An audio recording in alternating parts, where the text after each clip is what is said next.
ఉన్నాడు, కొంపదీసి నిద్రపోతున్నాడు ఏంటి? ధ్యానం. కళ్ళు మూసుకొని ఎవరినో కాంటాక్ట్ చేస్తున్నారు. అవునా? అబ్బా. రామ్ ప్రసాద్, నీకు నిజం చెప్పాలంటే బాధగా ఉంది, కానీ చెప్పక తప్పదు.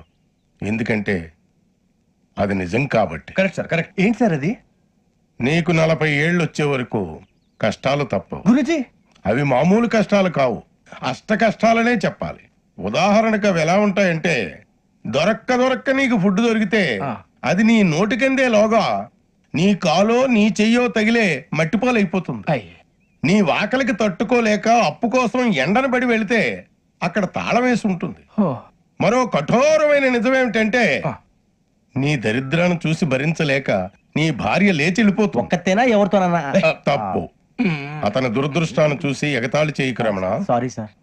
ఇదయ్యా రాంప్రసాద్, నువ్వు ఈ 40 ఏళ్ళు ఈ నరకాన్ని అనుభవించక తప్పదు. 40 ఏళ్ళ తర్వాత అలవాటైపోతుంది. ఇక నువ్వు వెళ్ళొచ్చు.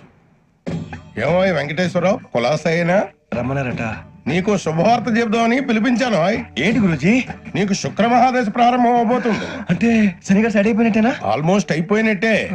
మీరంతా టోపీలు పెట్టుకునే ఉద్యోగాలు కూడా చేసుకుంటారు. ఇప్పటిదాకా మేమందరికీ టోపీలు పెట్టాం గానీ మాకు మేమే టోపీలు పెట్టుకుంటాం ఎప్పుడు అనుకోలేదు గురుజీ. అదే విధి. మరి ఇప్పుడు బిల్ల బంటోతు నుంచి బీట్ కానిస్టేబుల్ వరకు అందరికి నెత్తిమి టోపీలు ఉంటాయి. అందులో ఏ ఉద్యోగం? ఎస్ఐ గారు కూడా టోపీ పెట్టుకుంటారు తెలదా? ఏది మన చదివే చదువులకు ఎస్ఐ ఉద్యోగాలు ఇస్తారేంటి? గ్రహాలు శాసిస్తున్నప్పుడు చదువులతో పని లేదు.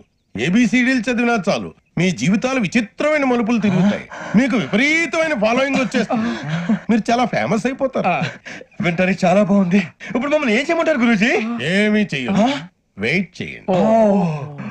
కాలం కలిసి వస్తే అదృష్టమే మిమ్మల్ని గేలం వేసి పట్టుకుంటుంది. అంతవరకు వెయిట్ చేయండి. వెయిట్ చేసి కొంచెం వెయిట్ కూడా పెరిగింది. అయినా పర్వాలేదు, వెయిట్ చేస్తాం. అందాక ఏ అప్పు సపోర్ట్ చేసుకుని తాగుతాం బ్రతుకుతాం అన్నట్టు. అప్పు అంటే గుర్తొచ్చింది, అప్పు మీద మీ అభిప్రాయం ఏంటి గురూజీ? ఏంటరా? నేను జనరల్ గా చైనీసే ప్రిఫర్ చేస్తాను. ఫ్యాట్ కంటెంట్ తక్కువ ఉంటది కదా. రేపు నుంచి మేము కూడా ఇదే ఫాలో అవుతాం. ఇంతకీ మీకు స్టీల్ ప్లాంటా, షిప్ యార్డా, ఏషియాడా, జింక, బంక? హెచ్పిసిఎల్. ఇవన్నీ దేనికి సార్? దేనికేంటి? ఉద్యోగం చేయడానికి. మీకు ఎందులో కావాలో చెప్పండి. నేను అమలపోతున్నారా? ఏంటయ్యా డిస్కషన్స్?